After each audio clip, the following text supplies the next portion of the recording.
잠깐 읽는 방법을 조금 변경을 하려고 합니다.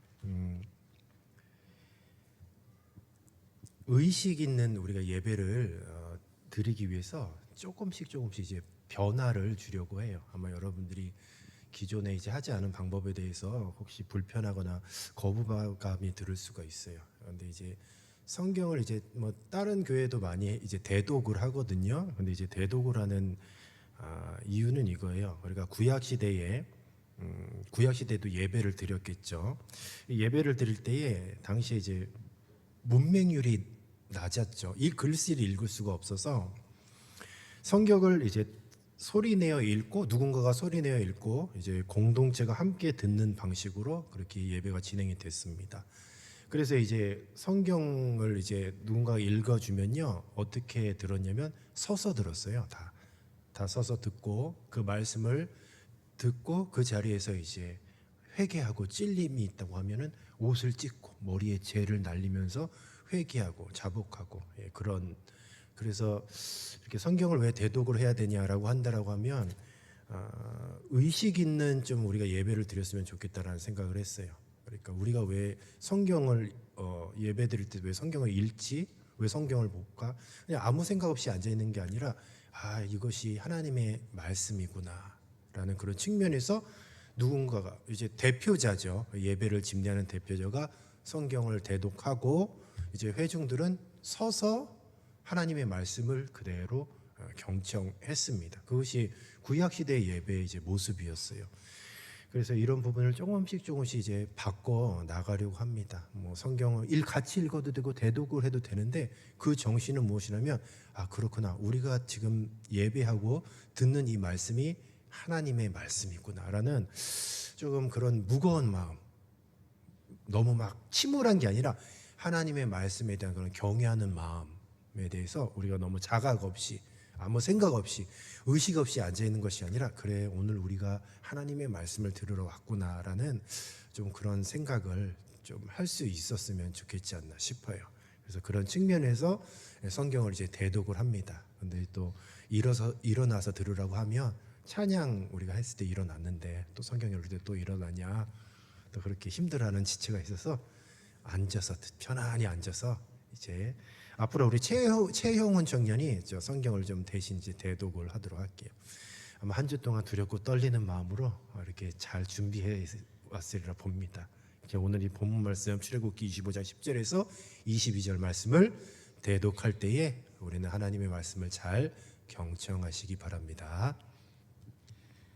그들은 조각목으로 궤를 짜되 길이는 2규빗 반, 너비는 1규빗 반, 높이는 1규빗 반이 되게 하고 너는 순금으로 그것을 싸되 그 안팎을 싸고 위쪽 가장자리로 돌아가며 금태를 두르고 금고리 넷을 부어 만들어 그 네 발에 달되 이쪽에 2고리 저쪽에 2고리를 달며 조각목으로 채를 만들어 금으로 싸고 그 채를 궤 양쪽 고리에 꿰어서 궤를 매게 말며 채를 궤의 고리에 꿰인 대로 두고 빼내지 말지며 내가 내게 줄 증거판을 궤 속에 둘지며 순금으로 속죄소를 만들되 길이는 2규빗 반, 너비는 1규빗 반이 되게 하고 금으로 그룹 둘을 속죄소 두 끝에 쳐서 만들되 한 그룹은 이 끝에 또 한 그룹은 저 끝에 곧 속죄소 두 끝에 속죄소와 한 덩이로 연결할지며 그룹들은 그 날개를 높이 펴서 그 날개로 속죄소를 덮으며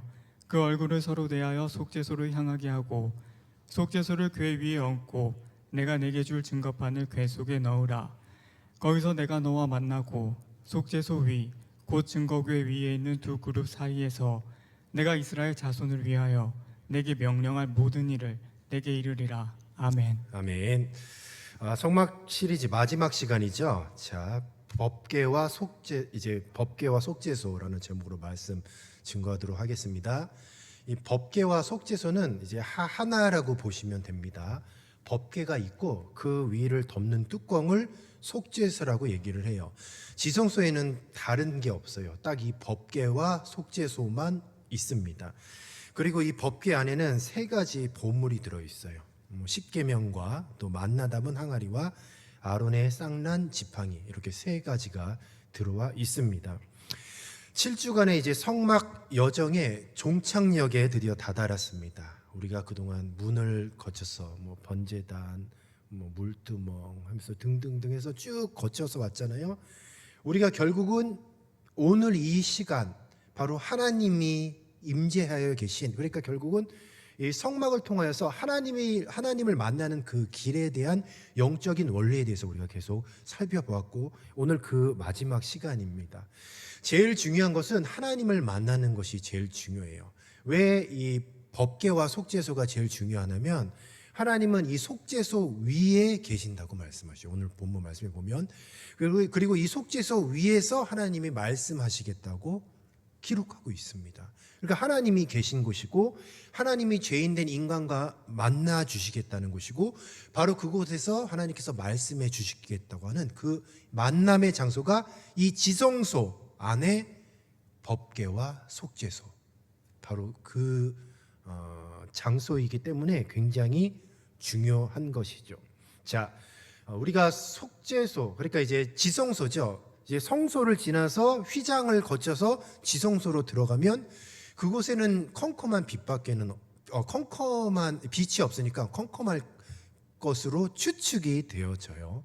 근데 이곳에 이제 딱 법궤만 있는 거예요. 그리고 그 뚜껑을 덮는 속죄소가 있고, 한번 그림을 한번 먼저 보도록 할게요. 자, 이렇게 생겼습니다. 저희 보시면 밑에 있는 게 법궤예요. 어떤 두 봉이 이렇게 꽂혀져 있죠. 이것은 이제 어깨에 메고 가기 위해서 봉이 이제 꽂혀져 있는 거예요. 그리고 위에 보시면 뚜껑 같은 게 있는데, 저기서 보면 날개 같은 게 있잖아요. 이게 그룹이라고 합니다. 그룹이 뭐냐면 천사를 그룹이라고 얘기해요. 근데 자, 천사 혹은 이제 그룹이라고 얘기하는데, 두 그룹이 서로 마주 보게 돼 있어요. 저 그림에서는 나타나 있지 않은데, 저 날개 뒤에 천사의 얼굴이 이제 숨겨져 있습니다. 천사들이 서로 이제 마주 보고 있어요. 그래서 속죄소가 뭐냐라고 하면은 저 그룹 밑에 판 있죠, 판.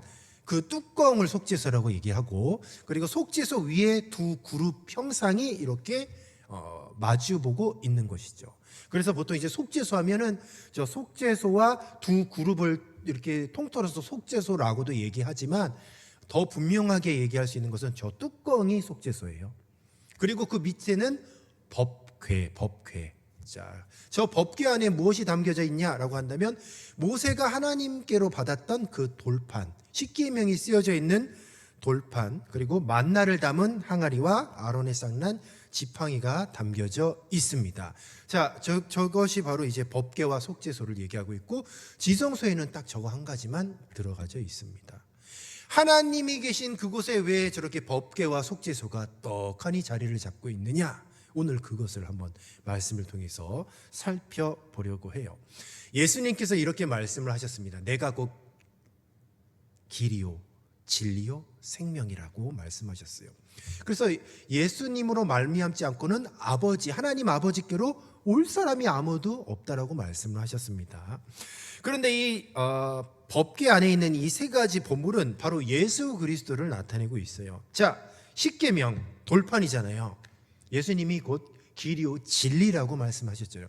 말씀은 무엇입니까? 곧 진리를 의미하고 있어요.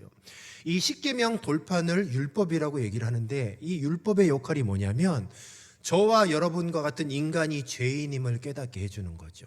그래서 이 율법을 함부로 만지는 사람은 죽어요.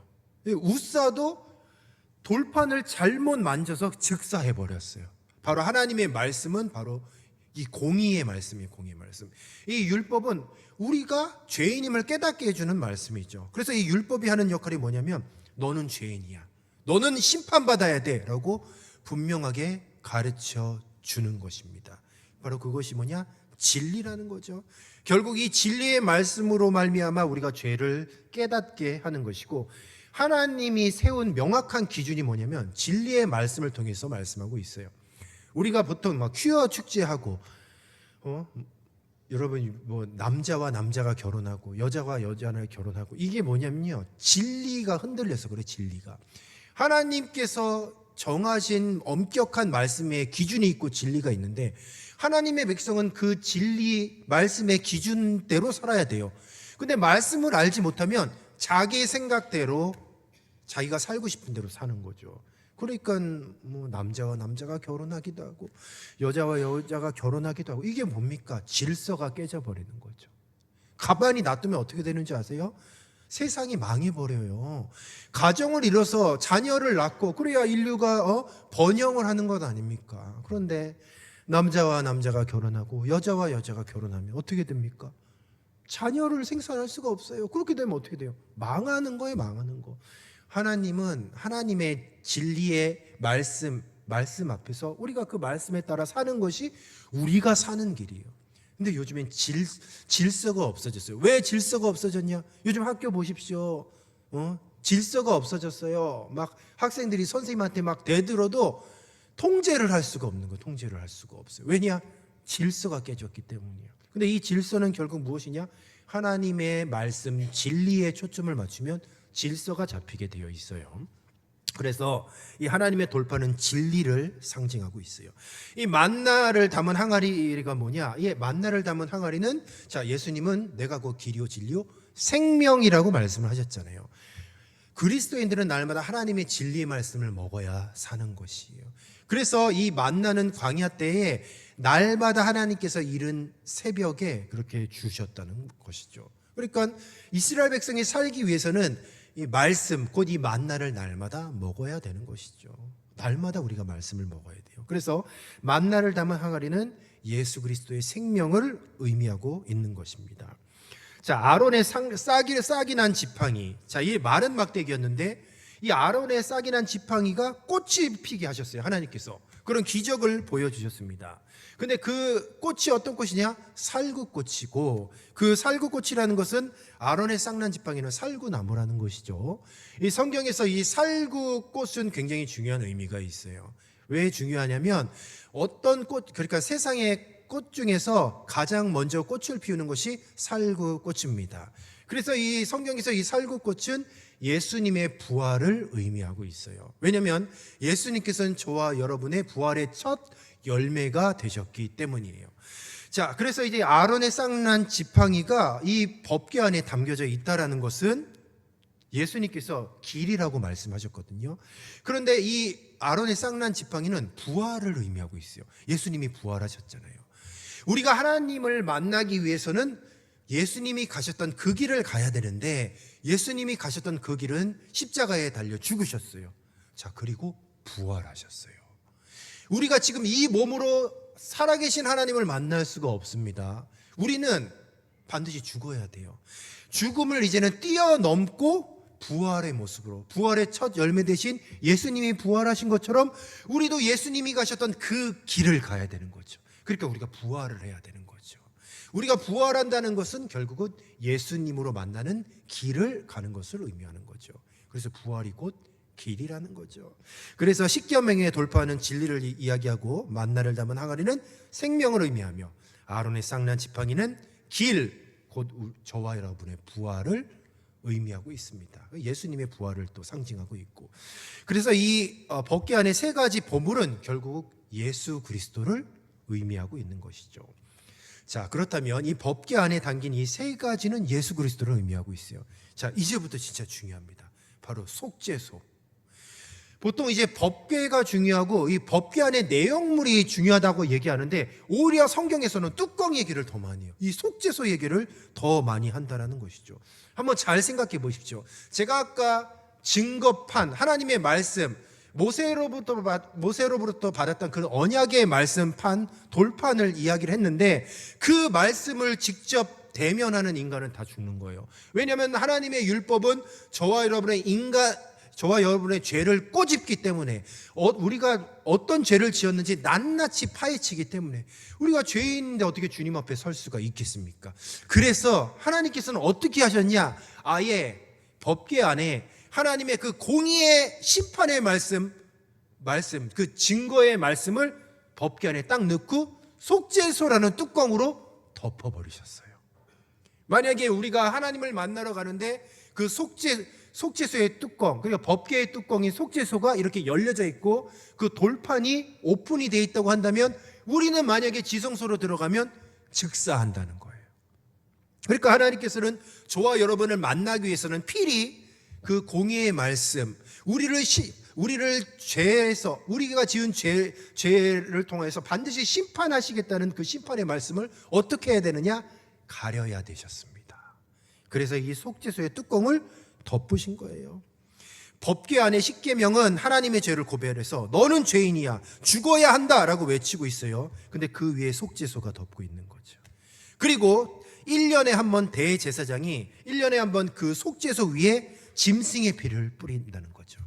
그래서 하나님께서는 그 법궤 안에 죄를, 그 법궤 안에서 고발하는 그 죄를 보시는 것이 아니라 바로 그 법궤를, 그러니까 그 덮개 위에 뿌려진 피를 보시는 거예요. 피. 그 피가 결국 예수 그리스도의 피를 의미하죠. 예수님이 왜 피를 흘리셨냐라고 한다면 저와 여러분의 죄 때문에 피를 흘리셨잖아요. 그러니까 주님께서는 심판하시려고 딱 하셨다가 그 속죄소 위에 그 피를 보시는 거죠. 그 피가 어떤 피예요? 아들 예수의 피잖아요. 저와 여러분을 위해 흘렸던 그 피. 그래서 여러분 그 뚜껑을 닫아버리셨어요. 하나님을 만나는 그 최고 정점, 그리고 하나님이 계신 그곳, 그리고 하나님이 저와 여러분과 만나서 말씀을 해주시겠다는 바로 그 장소에 어떤 일이 있냐라고 한다면 우리의 죄를 덮어버리시는 속죄소의 은혜가 있다라는 것입니다. 우리가 말씀을 한 두 구절 한번 살펴보도록 할게요. 히브리서 9장 5절 그리고 요한 1서 2장 2절입니다. 자, 히브리서 9장 5절 같이 읽을까요? 자, 히브리서 9장 5절 준비되셨습니까? 대독하도록 하겠습니다. 그 위에 속죄소를 덮는 영광의 그룹들이 있으니 이것들에 관하여는 이제 낱낱이 말할 수 없노라. 아멘. 자, 보시면 속죄소라고 돼 있어요. 자, 그리고 요한 1서 2장 2절 읽어주세요. 그는 우리 죄를 위한 화목제물이니 우리만 위할 뿐 아니요 온 세상의 죄를 위하심이라. 아멘. 아멘. 자, 이 두 가지 구절이 있죠. 근데 이 두 가지 구절이 있는데 먼저 히브리서 9장 5절 말씀에 보면요, 속죄소라는 단어가 있어요. 그리고 요한 1서 2장 2절 말씀에 보면 그는 우리 죄를 위한 화목제물이라고 말씀하고 있어요. 속죄소와 화목제물 분명히 다른 단어이지만 이게 원어는 똑같은 단어예요. 똑같은 단어. 번역을 다르게 해놨다는 거죠. 여러분, 화목제물이 무엇이에요? 화목제물. 화목제물은 하나님과 인간과의 지금 관계가 죄로 인해 깨져버렸어요. 원수 관계가 돼버린 거죠. 그래서 예수님이 제물이 되셨어요. 그 관계를 복원하기 위해서. 그래서 예수님이 대신 피 흘려 죽으시는 제물이 되셔서 화목하게 하는 제물이 되셔서 결국 예수님이 화목제물이 되셨다는 거예요. 그런데 그 화목제물이 이 동일한 단어가 뭐냐면 속죄소라는 거죠. 생각해 보십시오. 법궤 안에 우리를 죄를 고발하는 그 하나님의 율법의 말씀이 있는데 그 율법의 말씀을 덮어버리는 속죄소와 하나님과 인간과의 그 원수가 된 그 관계 속에서 예수님께서 화목제물이 되셨어요. 그래서 예수님이 죽으심으로 말미암아 그 피 공로로 인하여서 우리가 하나님과의 화목한 관계가 돼버렸다는 거죠. 속죄소가 결국 뭐냐? 화목제물이라는 거. 화목제물. 이런 영적인 의미가 숨겨져 있는 것이죠. 여러분, 그래서 우리가 신앙생활이 뭐냐를 한번 잘 생각해 보십시오. 도대체 우리가 인생이 뭘까라고 한다면 여러분, 인생은 이렇게 딱 정의하면 돼요. 한번 따라해 보겠습니다. 인생은 하나님을 만나는 신학교다. 그렇죠. 여러분 태어나서 시집가고 장가가기 위해서 태어난 게 아니에요. 여러분이 인생을 태어나서 인생이라는 그런 시간 70년, 80년, 90년을 사는 목적은 무엇이냐면 하나님을 만나고 하나님을 경험하고 하나님과 교제하고 하나님을 영화롭게 하기 위해서 저와 여러분이 지금 코로 숨을 쉬면서 인생을 살아가고 있어요. 애초에 인간이 창조된 목적은 하나님을 영화롭게 하기 위한 목적이에요. 시집가고 장가가는 것은 부수적인 겁니다. 하나님과의 온전한 교제를 나누고 하나님과 인격적인 교제를 나눔으로써 누리는 하나님이 주신 복이 시집가고 장가가고 생육하고 번성하고 땅에 충만한 거예요. 우리가 신앙생활하는 근본적인 목적이 뭐냐면 하나님과의 교제. 이게 제일 중요한 거예요. 우리가 그런데 신앙생활하는 근본적인 목적을 자꾸 봉사와 열심으로 찾으려는 경향이 있어요. 열심히 하고 열심히 다해서 봉사하고 이게 주가 되면 안 되는 거고, 정말 중요한 게 뭐냐면 우리가 왜 예배드리냐. 제가 처음에 얘기했죠. 의식이 있어야 돼. 예배를 때 의식을 가져야 된다고. 우리가 왜 이 자리에 앉아 있고, 우리가 왜 하나님의 말씀을 듣고, 왜 우리가 서서 찬양을 하는 이유가 뭘까라고 한다면, 여러분들은 지금 어느 위치에 있냐면요, 지금 성소를 지나서 지성소로 들어와서 지금 여러분들은 하나님의 법궤 앞에 딱 서 있는 거예요. 하나님의 법궤 앞에. 그런데 하나님이 우리를 죽이지 않으시. 예수 그리스도라는 화목제물 속죄소로 공의의 말씀을 덮어버리셨어요. 그래서 우리를 사랑해 주시고 지금 우리와 교제를 나누시기 원하고 사랑의 말씀을 주시기를 원하시는 거죠. 결국 신앙생활의 근본적인 목적은 무엇이냐면 하나님을 만나는 것, 하나님을 경험하는 것입니다. 그래서 우리가 무엇인가를 열심히 하고 열심히 봉사하는 것 좋지만 그것이 하나님을 만나는 것보다 우선이 되면 안 되는 거죠. 그래서 끊임없이 우리는 계속 자각하고 의식을 가져야 돼요. 어떻게 하면 내가 하나님을 잘 섬길까? 어떻게 하면 하나님이 기뻐하시는 신앙생활을 할까? 어떻게 하면 내가 구원받은 하나님의 백성으로서 하나님이 기뻐하시는 삶을 살까를 치열하게 고민을 해야 되는 거죠. 그런데 우리가 그런 고민을 하냐 이 말이에요. 성경을 왜 읽느냐? 결국 하나님이 원하시는 것이 무엇인지, 하나님이 어떤 분이시는지를 우리가 알기를 원하기 위해서 성경을 읽는 거예요. 예배하는 것도 마찬가지입니다. 한 주간 살면서 우리가 얼마나 많은 죄를 짓습니까? 그러니까 예배를 통해서 말씀을 듣고 기도하고 회개함을 통해서 하나님과의 관계를 다시 회복하여서 그분과 다시 인격적인 교제를 나누는 한 주간을 살기 위해서 우리가 이 자리에 있다라는 것이죠. 결국은 이 성막은 무엇이냐, 무엇을 이야기하느냐라고 한다면 하나님과의 교제, 하나님이 정말 내 앞에 계시고 그분이 지금 나에게 어떤 말씀을 하시고 정말 구원받은 하나님의 백성으로서 나에게 정말로 원하시는 것이 무엇인지를 우리가 끊임없이 생각을 하고 고민하고 그 인생의 목적이 무엇인지를 분명하게 깨닫기 위해서 우리가 이 자리에 있는 것이요. 그렇다면 여러분 생각해 보십시오. 우리가 예배 자리에 왔어요. 주님의 법궤 앞에 있어요. 그리고 속죄소로 우리의 죄의 모든 허물을 다 덮어주셨어요. 그리고 주님께서 우리들에게 사랑을 가르쳐 주셨고, 그렇다면 주님께서 저와 여러분에게 어떤 말씀을 하실까? 그리고 우리들의 삶 속에서 무엇을 요구하실까를 한번 생각해 보십시오. 무엇을 요구하실 것 같아요? 무엇을 요구하실까요?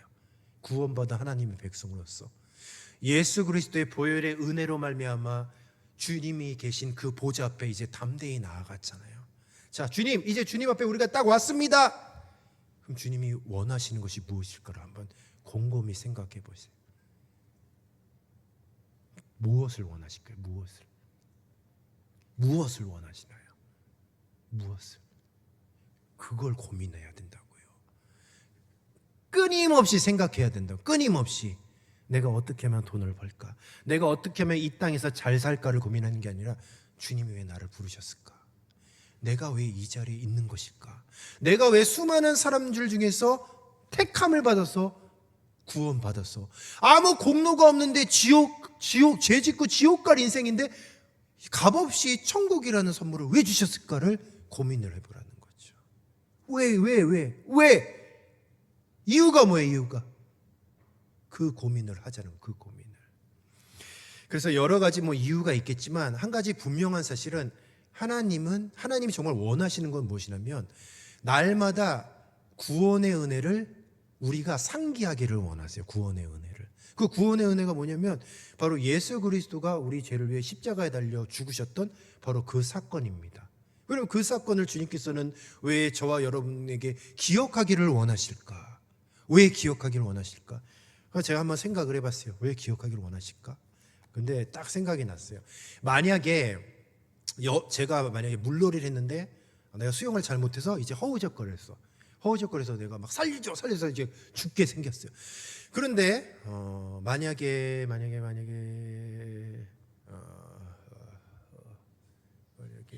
제가 예를 누구를 들으면 좋을까? 저랑 요즘 사이 안 좋은 친구가 누가 있죠? 저기 사이 안 좋은 친구가 누가 있죠?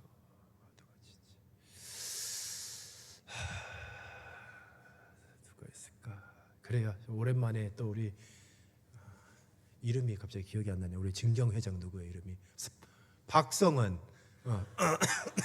자, 만약에 박성은 청년이 나를 구해줬어요. 자, 그러면 내가 성은 청년을 바라보는 눈빛이 어떨 것 같아요, 여러분? 어떨 것 같아요? 하트 뿅뿅이죠, 하트 뿅뿅. 하트 뿅뿅이라고. 그러니까 성은 청년을 바라보는 눈빛이 어떻게 되냐? 사랑이 넘치는 거예요. 아우, 막 잘생겼네. 그렇게 이렇게 보여지. 왜냐하면 이유는 나를 생명을 구해줬기 때문에. 여러분 이게 기가 막힌 거예요. 만약에 내 빠져서 죽었으면 어떻게 됩니까? 제가 상상만 해도 하고 싶은 게 아직 많이 있는데 죽었으면. 근데 구해줬다는 거 나를. 그럼 어떻게 돼요? 고맙잖아요. 그럼 가만히 있으면 만약에 나를 구해줬어요. 근데 내가 입 싹 닫고 모르는 척해. 그러면 어떻게 되는 거야? 난 진짜 나쁜 놈이 되는 거죠. 이거 인간이 아니죠. 인간으로서 그러면 안 되죠. 그렇게 하면 그럼 어떻게 돼요? 성원 청년 맛있는 것도 좀 사주고, 그리고 뭐 사랑한다고 좀 얘기도 좀 해주고, 그리고 같이 꼭 손잡고 영화도 좀 보러 가고, 그러면서 고맙다고 하고 감사해야 되잖아요. 바로 주님께서는 그걸 원하시는 거예요. 우리는 보통 사람을 찬양하는 그거는 안 돼요. 근데 하나님은 찬양을 받으시기를 원하세요. 그리고 하나님이 우리들에게 베풀어 주신 구원의 그 사건을 날마다 우리가 기억하기를 원하세요. 그분이 성향이 그래. 그분이 날마다 모임 가운데서 우리는 날마다 기억해야 돼요. 그렇구나. 나는 진짜 지옥 갈 수밖에 없는데, 죄지어서 지옥 갈 수밖에 없는데 예수님을 믿었다는 그 사실 하나만으로 천국 갈 수 있고. 여러분, 우리가 다 천국 갈 수 있어요. 우리 공로가 아니라 예수님을 믿는 그 믿음 때문에 갈 수 있어요. 그래서 주님께서 그걸 원하시는 거예요. 그래서 그 구원의 은혜로 말미암아 하나님 아버지를 사랑하고 하나님 아버지를 존경하고 하나님 아버지가 너무너무 좋은 거예요. 그러니까 너무 나를 살려주셨으니까 너무 좋으니까 날마다 그 사랑하는 마음으로 그분을 만나고 뵙기를 원해서 날마다 그분을 만나기를 원해서 찾아가는 것. 나를 살려줬는데 그 사람을 만나러 가는 그 발걸음이 얼마나 기쁘고 얼마나 즐거울 거예요. 우리가 어떤 봉사하고 신앙생활하면서 힘에 붙여갖고 지쳐갖고 얼굴 막 새까매져가지고 이런 걸 원하시는 게 아니에요. 주님께서는 딱 그 구원의 은혜가 너무 감격해서 어린아이와 같이, 야, 하나님이 나를 살려주셨어. 야, 나는 진짜 천국 갈 수 있어. 너무너무 기쁘다. 와, 하나님 최고. 하나님 너무 감사합니다. 라고 날마다 주님 앞에 찬양하고 영광 올리고 날마다 그 구원의 은혜를 어린아이와 같이 빚진 자의 마음을 가지고 그냥 그 사실 하나로 늘 평생을 기뻐하는 것, 그것을 원하시는 거죠. 그것을. 근데 우리는 자꾸 신앙생활에 자꾸 무엇인가를 더해요. 오늘 잘 보십시오. 결국 이 성막의 마지막 시간이 무엇이냐면요, 법궤 안에 하나님의 심판의 말씀이 있는데 속죄소로 딱 덮어주셨어요. 우리가 이 법궤를 마주할 때에 우리들의 눈앞에 펼쳐지는 건 딱 한 가지, 예수님의 피공로밖에 없는 거예요. 은혜밖에는 없는 거예요. 그러니까 우리는 그 은혜만 기억하면 되는, 은혜만. 여러분, 선교 준비하는데 제가 어제 너무 마음이 아프더라고요. 태권무 연습하는 데 한번 구경하러 갔어요. 태권무.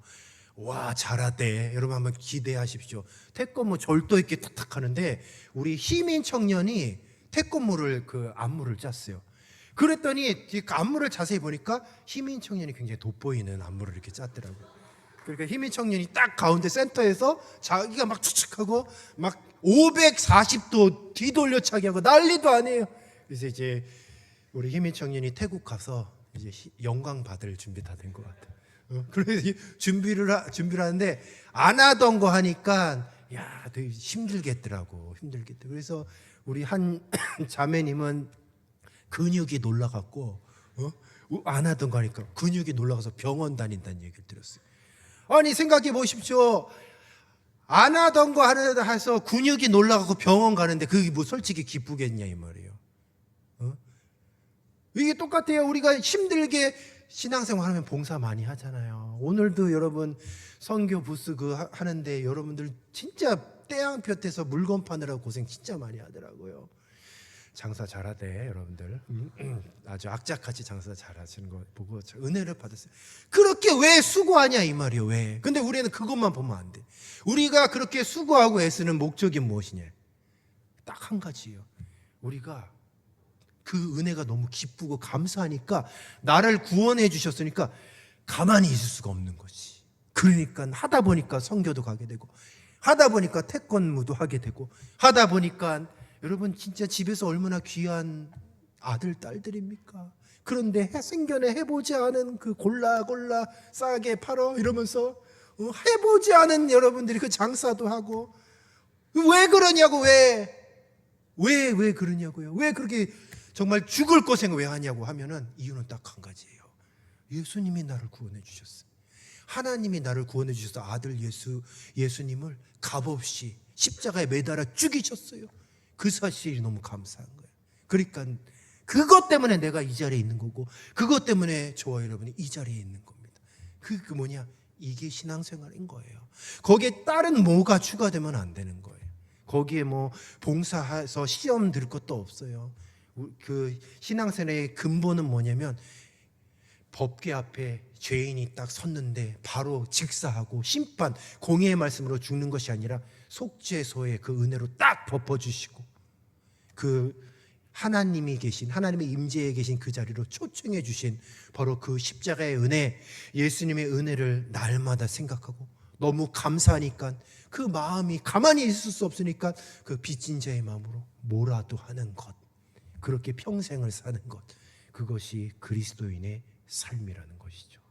그래서 우리가 하는 거예요. 뭐 제자 훈련도 마찬가지입니다. 우리가 특출나서 제자 훈련하는 것이 아니에요. 그래서 우리는 의식을 가져야 돼요. 고민해야 돼요. 치열하게 고민해야 돼요. 어떻게 하면 예수님의 그 피 공로의 은혜에 우리가 보답하며 살까? 어떻게 하면 보답하며 살까? 뭐 첫 번째는 열심히 봉사하는 것도 있겠죠. 저는 이 고민에 대해서 치열하게 고민해서 계속해서 고민을 했어요. 그래서 한 가지 답을 얻었어. 답을 어떻게 해야 하냐? 그래, 하나님이 가장 기뻐하시는 일을 하면 되겠구나. 딱 그 하나님이 그런 지혜를 주셨어. 자, 말씀을 정리하도록 하겠습니다. 그렇다면 아무 이유 없이 나를 죄와 사망에서 구원해 주신 그 십자가의 은혜, 법궤의 속죄소를 딱 덮어주신 그 예수님의 피공로의 은혜 앞에 내가 섰다라고 한다면, 나를 값없이 구원해 주셨다라고 한다면, 하나님이 가장 기뻐하시는 일을 하며 평생을 살아야 될 것 아닙니까? 그러면 여러분, 하나님이 가장 기뻐하시는 일이 무엇이에요? 그 한 가지 한번 얘기해 보십시오. 이걸 여러분들이 맞춰야 오늘 설교를 마무리할 수가 있어요. 자, 뭡니까? 뭐예요? 객관식, 주관식 어려울까? 1번 봉사, 2번 뭐가 있지? 2번 사랑방 모임, 3번 죽어가는 영혼, 죽어가려는 생명을 살리는 전도. 자, 1번, 2번, 3번 중에 뭐가 있을까요? 뭐가 있을까? 하나님 가장 기뻐하시는 거. 여러분들이 애써 외면하는 것 같으니까 제가 답을 얘기해 드리도록 할게요. 여러분, 하나님이 가장 기뻐하시는 건요, 한 마리의 잃은 양을 찾는 것을 가장 기뻐하십니다. 99마리가 있어도 한 마리의 잃은 양을 찾기 위해서 99마리 그냥 냅두고 그 잃어버린 한 마리 찾으시는 목자의 심정이 바로 하나님 아버지의 심정이에요. 여러분 주변에 믿지 않는 많은 생명들이 있죠. 우리 주변에 믿지 않는 많은 영혼들이 있잖아요. 우리가 그냥 맨날 우리끼리 예배드리고 우리끼리 봉사하고 우리끼리, 물론 뭐 선교 가서 봉사 전도하고 선교하는 것도 맞죠. 우리끼리 뭐 하는 거, 그게 중요한 게 아니고, 하나님 아버지가 정말 중요한 게 뭐냐? 영혼을 구원하는 거 가장 기뻐하는 거예요. 그렇다고 한다면 우리가 정말 신앙의 양심이 있고, 그리고 내가 구원받은 하나님의 백성으로서 그 구원의 은혜를 날마다 기억하며 산다고 한다면, 하나님이 가장 기뻐하시는 생명을 살리는 일을 해야죠. 아멘이십니까? 이거는 선택의 여지가 없어요. 만약에 여러분들이 신앙생활하고 여러분들 혼자 예수님의 피공로로 은혜 받고 구원 받고 혼자 천국 갔다라고 한다면, 그러면 안 되죠. 신앙 양심상 그러면 안 되죠. 지금 여러분이 이 젊은 나이에 그리고 앞으로 여러분이 살아갈 많은 인생 가운데에 여러분들은 그래도 생명을 살리기 위해서 무엇인가를 해야 되지 않겠습니까? 그래서 제가 지금 요즘 그 고민을 치열하게 하고 있어요. 우리 비전어스 공동체는 앞으로 그 고민을 좀 치열하게 같이 했으면 좋겠습니다. 혼자 예수님 믿고 혼자 구원받는 게 아니라 정말 내가 신앙의 양심이 있다라고 한다면 내가 지성소로 딱 들어갔어요. 근데 죽지 않았어. 속죄서로 덮어주시는 그 은혜를 통해서 하나님 아버지와 교제를 나눌 수 있어요. 내 인생 사는 그 날까지 주님과 영원히 교제를 나누며 우리는 행복하게 살 수 있잖아요. 죽어가는 영혼에 대한 그 잃어버린 한 생명을 놓고 지금도 울고 계신 목자의 심정을 우리가 조금 헤아린다고 한다면 그 구원받은 은혜, 그리고 신앙생활이 정말 무엇인가, 우리가 왜 신앙생활을 하는가. 그렇지, 나를 구원해 주신 하나님 아버지가 가장 원하시는 일을 하면서 사는 것이 신앙생활이고 그것이 가장 가치 있는 인생이구나라는 것을 꼭 기억하셨으면 좋겠습니다. 여러분 치열하게 같이 고민해 보시고 우리가 어떻게 우리 임원들, 리더들 여기 뭐 많이 계시잖아요. 어떻게 하면 우리가 생명을 살리는 공동체가 될지를 치열하게 고민하시고, 자, 그 정신을 가지고 선교도 준비하고 그 정신을 가지고 우리 제자훈련 헌신 예배도 준비하고 그리고 그 정신을 가지고 수련회 갔다 와서 후반기에는요 딱 한 가지 우리가 목적을 가지고 딱 나아가면 좋을 것 같아요. 후반기에 우리 주제는 무엇이냐? 전도. 이거는 하나님이 가장 기뻐하시는 일을 해야 되기 때문에 우리는 전도해야 돼. 전도. 그래서 지금 열심히 기도하고 우리 앞으로 임원들이 후반기에 어떻게 전도할 것인가 계획 잘 짤 줄로 믿으십니다. 저는 우리 임원들이 하라는 대로 할 테니까 우리 회장이야 임원들이 어떻게 하면 전도할 수 있는가, 후반기 우리의 딱 사명, 하나님이 가장 기뻐하시는 전도, 우리끼리 또래끼리가 아니라 열방을 향해서 우리 구이동을 향해서 믿지 않는 생명을 향해서 전도하는 신앙 공동체가 될 줄로 믿습니다. 그것이 하나님이 가장 기뻐하시고 이 성소를 통해서 신앙생활의 근본이 무엇인지, 신앙생활이 무엇인지를 확실히 깨달은 자가 어떻게 살아야 되는지를 분명하게 가르쳐주고 있습니다. 자, 성막 마지막 7번째 시간까지 이제 마무리를 했습니다. 여러분 신앙생활은 결국은 하나님을 만나는 신학교라는 것을 꼭 기억하시고 늘 십자가의 은혜를 늘 기억하시면서 하나님이 가장 기뻐하시는 인생을 살아가시는 각자의 인생, 또 우리 신앙 공동체가 되시기를 주님의 이름으로 축원합니다. 기도하겠습니다. 우리 시간 결단하며 기도하겠습니다. 이 시간 지성소에 들어가 이제 법궤 안에 있는 하나님의 그 율법의 말씀이 우리를 치는 것이 아니라 그 속죄소의 은혜를 통해서 우리를 덮어주시고 우리를 사랑해 주시고 또 예수 그리스도의 보혈의 피로 우리를 구원해 주셨습니다. 주님, 아무 공로 없이 이유 없이 죄와 사망에서 구원받은 하나님의 백성이라고 한다면 하나님이 가장 기뻐하시는 우리가 인생을 살아야 되는데, 하나님이 가장 기뻐하시는 것은 예배하는 삶이요 하나님을 뜨겁게 사랑하는 삶이며 특별히 죽어가는 한 생명을 위해서 복음을 증거하는 삶인 줄로 믿습니다. 주여, 내 삶이 하나님과 상관이 있는 인생이 되게 하여 주시고 내가 빚진 자의 마음으로 죽어가는 한 생명을 살리는 하나님을 사랑하며 또 이웃을 사랑하는 그런 귀한 인생 살게 하옵소서. 복음을 증거하는 삶을 살게 하옵소서. 하나님이 기뻐하시는 삶을 살게 하여 달라고 이 시간 우리가 말씀 붙잡고 주여 한번 부르시고 합심하여 간절히 기도하겠습니다. 주여, 아버지 하나님, 우리 신앙 공동체 믿음으로 승리하기를 원합니다. 아버지, 우리가 계속해서 생각하며 고민하며 치열하게 갈등하게 하옵소서. 우리가 먹고 사는 문제가 아니라 어떻게 하면 하나님을 잘 섬길 것인가, 어떻게 하면 하나님을 기쁘시게 할 것인가, 하나님이 정말로 원하시는 것이 무엇인지를 우리가 다시 한번 깨닫게 하여 주시고 그 목적을 알아 날아가게 하여 주시옵소서. 그동안 우리가 나 혼자만 구원받았고 나 혼자만 잘 먹고 잘 살고 나 혼자만 복받는 인생 사는 것, 그것에만 그치는 것이 아니라 이제는 죽어가는 한 생명을 위하여서 99마리보다 잃어버린 한 양을 위해서 간절하게 찾고 계시는 그 목자의 심정, 우리 목자 되신 예수님의 심정을 깨달아 우리도 죽어가는 영혼을 위해 믿지 않은 내 가족과 믿지 않은 내 이웃들을 위하여서 우리가 열심히 전도하는 인생이 되게 하여 주시고 전도하는 신앙 공동체가 되게 하옵소서. 주여 봉사가 우주가 되지 않게 하여 주시고 하나님을 사랑하기 때문에 예배가 우리의 삶에 우리의 신앙에 우리 공동체의 주가 되게 하여 주시고 특별히 생명을 살리는 전도가 우리들이 모였을 때에 아버지 우리의 이야기거리가 되게 하옵소서. 이제는 우리가 어떻게 하면 재밌게 즐길 것인가가 아니라 어떻게 하면 하나님을 기쁘시게 생각하며 하나님을 영화롭게 할 것을 고민하는 하나님이 우리 인생의 주인공이 되게 하여 주시고 하나님이 기뻐하시는 이 신앙 공동체가 될 수 있도록 주여 우리들을 변화시켜 주시옵소서. 아버지 이를 위해 수고하고 애쓰는 귀한 우리 리더들과 특별히 우리 임원들을 기억하여 주셔서 이들에게 아버지 지혜를 주시고 명철을 주시고 빡겨주리 사명을 잘 감당하는데 무력함이 없을 수 있도록 주여 붙잡아 주시옵소서. 이 모든 말씀 예수님의 이름으로 기도드리옵나이다. 아멘.